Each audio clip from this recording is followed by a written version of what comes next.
All right, let's dive in. Imagine this. You're tearing down a two-lane highway, 120 miles an hour. You've got a bottle of whiskey basically acting as your GPS, and let's just say some challenging company beside you. That's a real snapshot from the life of J.D. Hardy, a guy who, built empires, even landed a record deal in Nashville, lived that whole high achiever dream, really, driven by this like intense all-in engine, always on or redlining. But here's the twist. That exact same intensity, it fueled a really devastating secret 4-year war, alcoholism, drug addiction. And that brings us right to the heart of this deep dive. Absolutely. We're going to unpack a story here that's, well, pretty counterintuitive when you look at transformation. The material you shared shows how J.D. Hardy went from, literal rock bottom to becoming this biohacking rock star. The key is he didn't switch off that intense drive. He just re-aimed it. So our mission today is really to explore his stay addicted idea and what pursuing health, wealth, and freedom actually looks like through that lens. Okay, let's unpack that. So, the crash. It happened after a massive 2-day bender, right? Hit absolute rock bottom, as he put it. But the turning point, it was this quiet voice, almost a whisper in his heart, saying, "Eat God's food."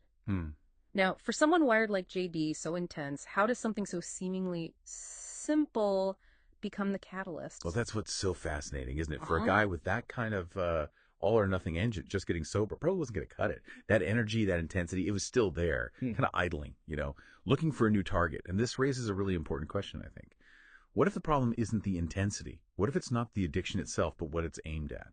That's really the core of his whole stay addicted philosophy. He realized he had to transfer that obsessive focus, move it from self-destruction over to, well, self-mastery. Stay addicted. I mean, that phrase alone is pretty provocative. How does JD actually make sure this isn't just, trading one addiction for another, especially for someone that intense? Right. It's about being incredibly conscious about the redirection. JD didn't just get sober. He took that same relentless drive, that obsessive energy, and poured it into transforming himself. He literally became, as he says, a human biolab. Started meticulously tracking his own body, his physiology. And he went and got certified as an integrated health practitioner, an IHP. Give him a real framework for it all. Wow. So he really dove deep into understanding himself, the mechanics of it all. What did that intense focus actually uncover about why he was wired that way? Yeah, he found some really interesting stuff. Things about the genetic underpinnings of that drive. He talks about terms like war deficiency, which kind of suggests a natural tendency to seek out intense feelings, and also warrior wiring, that persistent high energy state. And crucially, he learned that by stabilizing his blood sugar, using that God's food principle, so whole unprocessed foods, he could essentially starve the cravings that used to control him.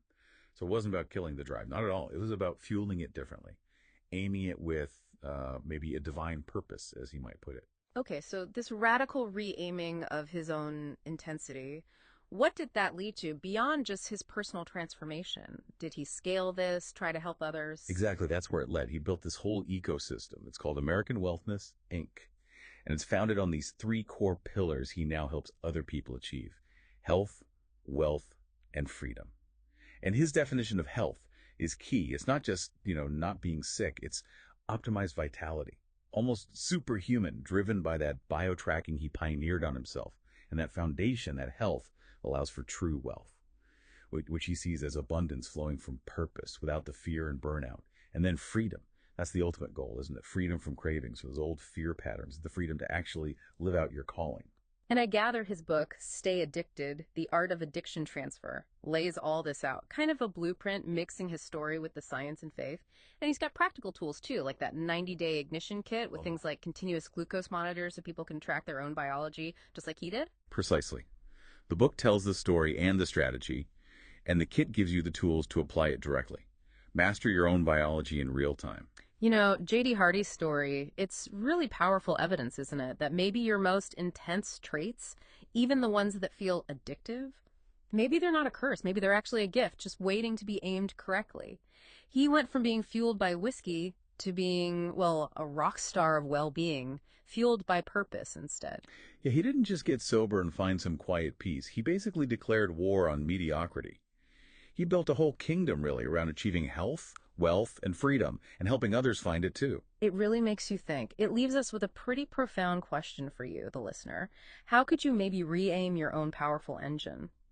Not just to steer clear of the bad stuff, but to actively build a life driven by purpose. a life of real health, real wealth, real freedom, what's your next all in target going to be?